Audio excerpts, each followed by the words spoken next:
4. Power. One aspect of Indian life has remained on my mind nearly 50 years after I began my work at Audiobooks. I was reminded of it again in reading Patrick Marnham's So Far from God by the observation, quote, "The Indians originally venerated Cortes as a god. They respected strength. They were ruled by very powerful gods, and a man who could overthrow those would be acknowledged." End quote. The Paiute and Rushoony Indians had a like respect for power. This attitude may have changed since my departure, but I question whether it has, although Christian Indians did not share it. An old man told me of an incident which had occurred when he was a boy, not too many years after the Civil War. His father was with the army. Among the army scouts was a young Apache about 15 years old. One night, while eating dinner, some of the soldiers teased him about his youth. The young Apache left the campsite in quiet anger. He reappeared at breakfast the next morning, carrying the heads of 2 of the Indians whom the unit had been pursuing, which he tossed into the circle of men without a word. He was never teased again. Because of their respect for power, the Indians had an ambivalent view of the white man. His power, numbers, and scientific achievements were very much appreciated. The Indian might not like the white man, but he respected him. Pragmatic realism was very much a part of these Indians' thinking. Owing to this respect for power, there was a corresponding disrespect for powerlessness. The clearest expression of this was in their attitude towards blacks. In those years, blacks were not numerous in the West, and they were uncommon in small towns and rural areas. As an example of the Indians' attitude, I can cite their abuse of a black man who worked in the Rio Tinto copper mine. The miner felt close to the Indians as a fellow minority people. The Indian miners played along with this. The black miner asked for an invitation to the reservation during duck hunting time, and the Indians agreed.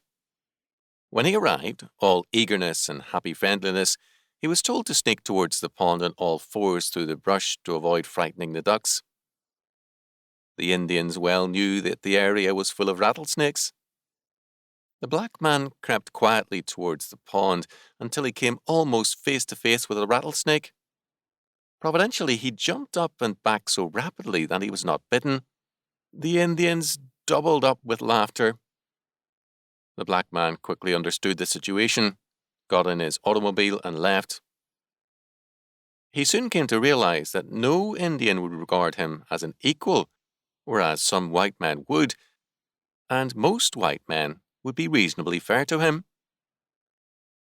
This duck pond episode was often retold by the Indians with a great deal of laughter. To them, blacks were inferior, and their feelings did not count. One Indian said, "We fought against the white man, and we lost, but the blacks never fought." He saw whites as superior, and the Indian as a close second. The black man had not fought, to his knowledge, and so did not count. In some areas, blacks intermarried with Indians. I am of the opinion that this usually occurred where blacks fought back against enslavement and escaped. Such defiance would have earned them the Indians' respect. The Indian attitude was not in terms of race or color, but of warrior standards. The tribes I knew had seen whites and Chinese join them in previous generations. The Chinese were men who escaped from railroad construction gangs. What mattered was a man's exhibition of the traits of the fighter and the hunter. This veneration of power was very notable to me, especially because I saw the same characteristic become very prominent in the white American culture by the 1960s. One aspect of this was the rise of groupies, girls who eagerly submitted sexually to power figures in the popular culture. Popular musicians, athletes, film and television stars have since then been pursued with intensity by women, young and not so young, who feel it is an honor to be used sexually by them. Frankly, nothing I ever saw among the Indians matched in intensity this power worship that became so prevalent in the United States. If the omnipotent and all-gracious God of Scripture is not worshipped, men will pursue their adoration of power in other ways. The groupie is one among many such forms of submission to power.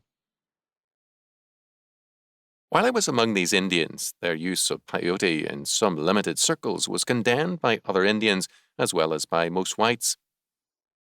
One of the illusions created by peyote was a release from human limitations into a blissful euphoria. It gives illusions of power. Non-peyote Indians regarded the users as low-class Indians in those days and despised them. They resented the fact that some university scholars treated the peyote people as true or good Indians. They point out that the use of peyote is modern and came into the country from Mexico. They were, on the whole, accurate in seeing the peyote users as low-class Indians. While there were a few exceptions, all too many of the peyote people were the misfits of the tribes. Peyote gave them the illusion of having power and wisdom. It is not an accident, I believe, that as groupies have become common in white America, so too has drug addiction. Again, it is a part of the quest for association with power, and drugs provided the necessary illusion. God's being is more than simply power.